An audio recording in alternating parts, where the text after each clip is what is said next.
Puso po namin kayong tinatanggap sa isang napakahalagang okasyon, ang signing of the deed of conditional sale para sa mga properties na matatagpuan sa Porto Manila.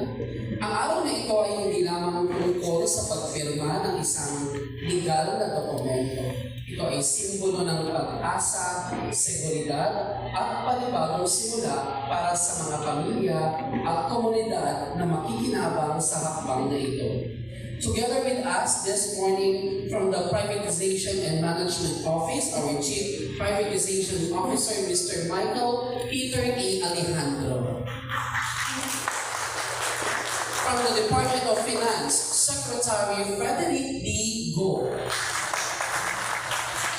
Sa po ng inyong mga kasama, let us all stand for the national anthem, followed by a prayer to be led to us by Honorable And that includes healthcare. So last November, we found a way to do this and make this possible. And I'd like to give this mic to our beloved mayor, who I know is fighting for the lives of each Manileno para tumama sa kanilang mga hiling. Ang ating pinakamagaling na alcalde na si Don Esco Moreno. Tumagos ko.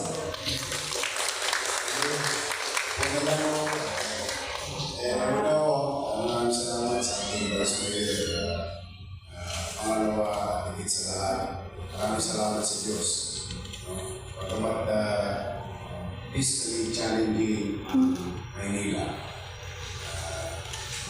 due to the trust and confidence of the taxpayers in the city of Manila, all the challenges in between ay patuloy na ipinagkakatiwala ang pananalapi o mga hard-earned money ng mga mamamayan sa pamahalaan ng Luzon. And with our commitment that we're going to spend it efficiently, diligently, and effectively.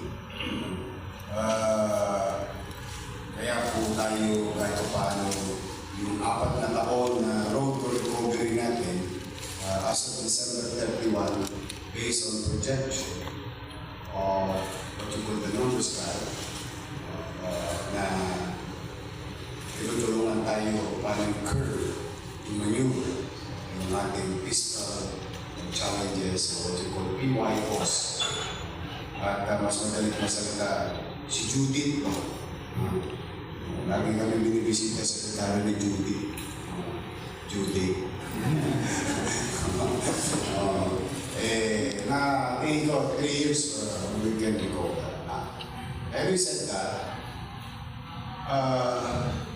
one of the major problems of one of our facility located in Tondo, healthcare facility in Tondo, one is old, two is lack of space because population continue to grow and demands of services continue to rise.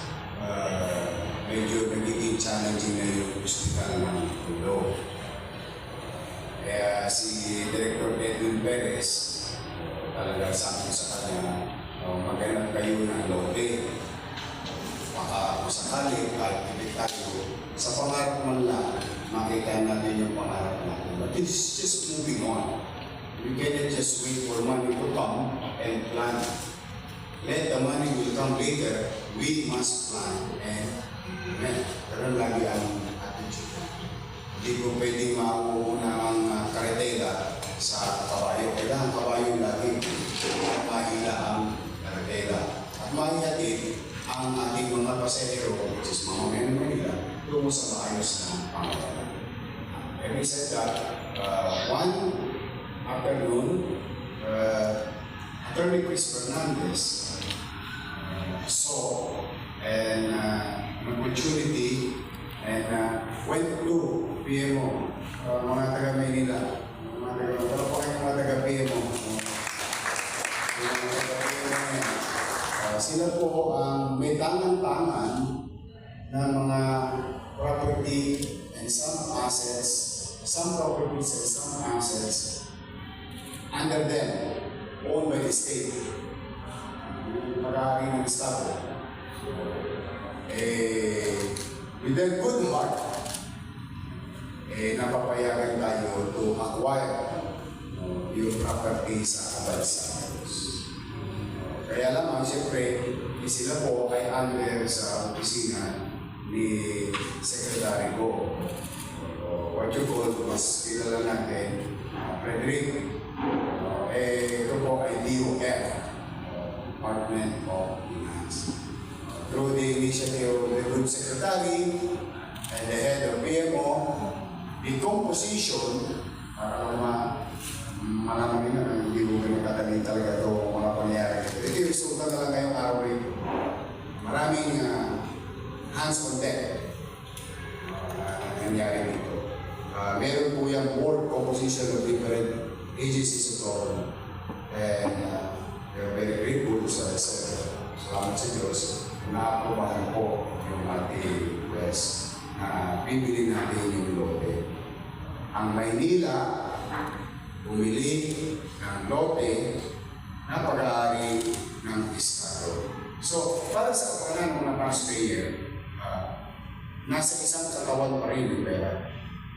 Dalawa lang ang bulsa. Yung bulsa ng lokal, umunod, dinilipat sa bulsa ng nasyonal. So, it's the same money, in the same basket. And one way or another, the fruits of this event, magagamit ulit ng taxpayer naman. Other purposes being done and conducted by the Bureau or Department of Finance. So that's why I have to give it to the PMO family. Palamakan natin sila ulit. To the board, and to Secretary Go, at especially si Atty. Chris. Si Chris. Ayun, si Chris Fernandez. Ano dyan?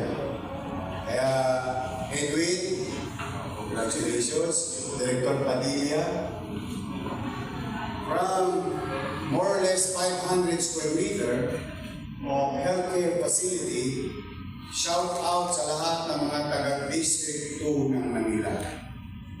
In the coming days, weeks, few months, we will submit to the public itong ating itatatag na 7-story hospital ng Tondo sa District 2.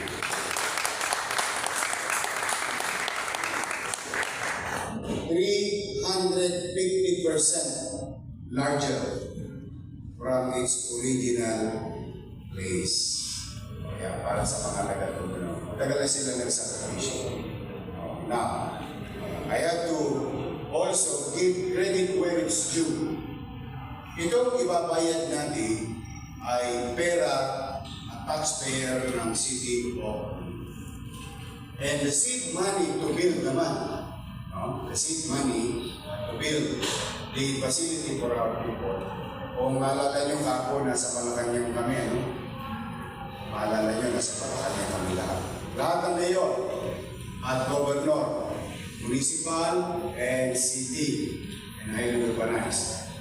Because of the new program of the President, or what you call Bawat Bayan Makikinang, under the FALGU, or Financial Assistance to Local Government Unit, and the item to be drawn, the cash, the GA allotment, kung saan siya dudod-dudan, kukuhanan, ayun po yung mas kilalang LGSF, or Local Government Support Fund.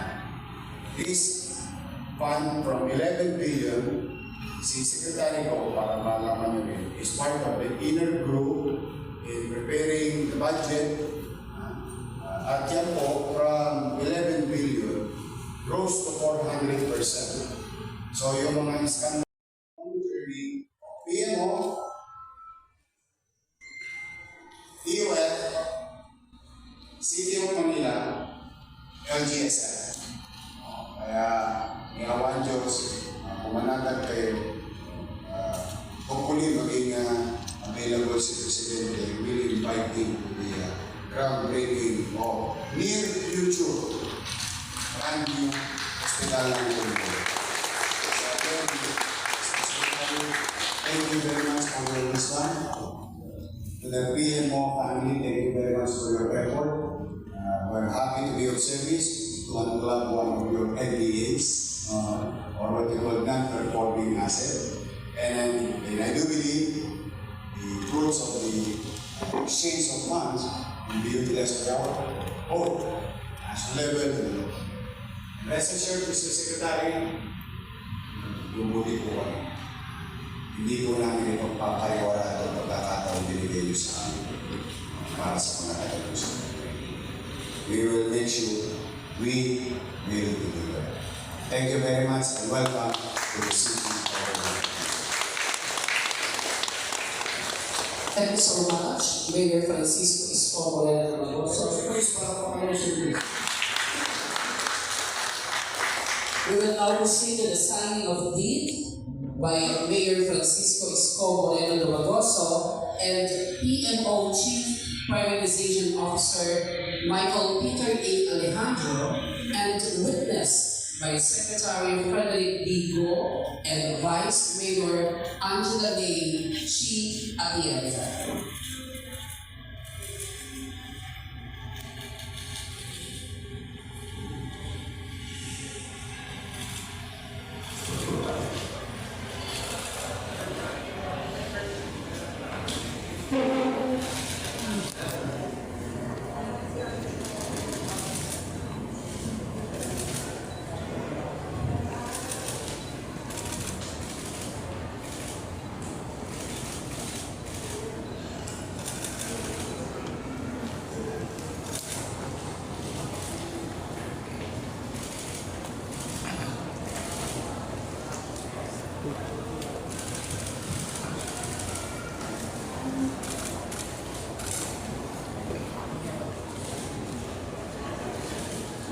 Good things come to those who wait.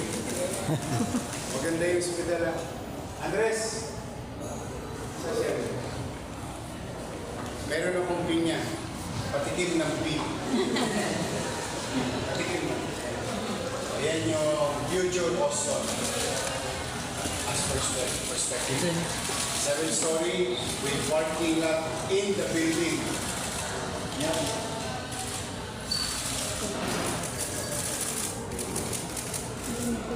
Pwede na. Sino gusto pa reserve? Ayun ko.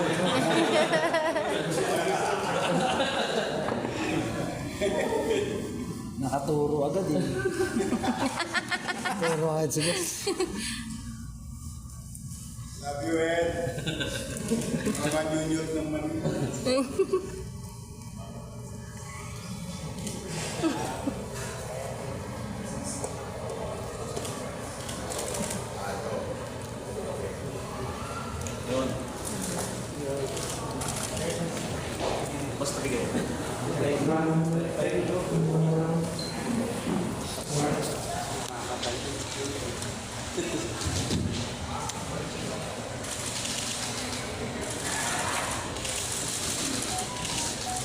At ang pinakamahalagang parte, yan ba ang Maynila?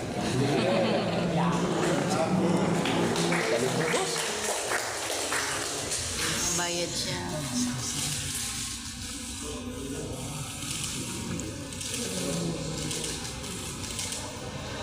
Thank you.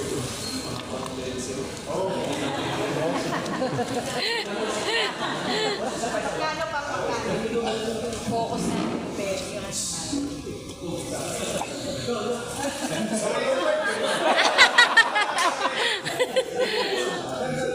yung magaling. Pili po natin ang closing remarks ng ating pong Secretary of Finance.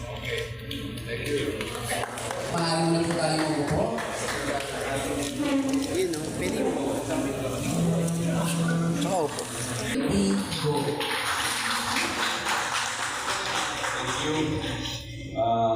Unang-una, babati ko lang ang aking matagal na idol at kaibigan, si Yorme, Vice Mayor Atienza, PMO Chief, Dico, all the citizens of your wonderful city of Manila, our friends from the media, magandang umaga, magandang hapon na sa inyong lahat. Sorry na delay ako. Late na po. Napaka-importanteng araw po ito dahil itong araw na ito ang simula ng pagtatayo ng bagong ospital sa Tondo na makakatulong sa napakaraming tao ng Tondo. It's very important for me in my job that everything I do has meaning. It is not an event, it is not a contract signing, it is the start of improving the health services to the people of Manila. All because of the wonderful leadership of your mayor.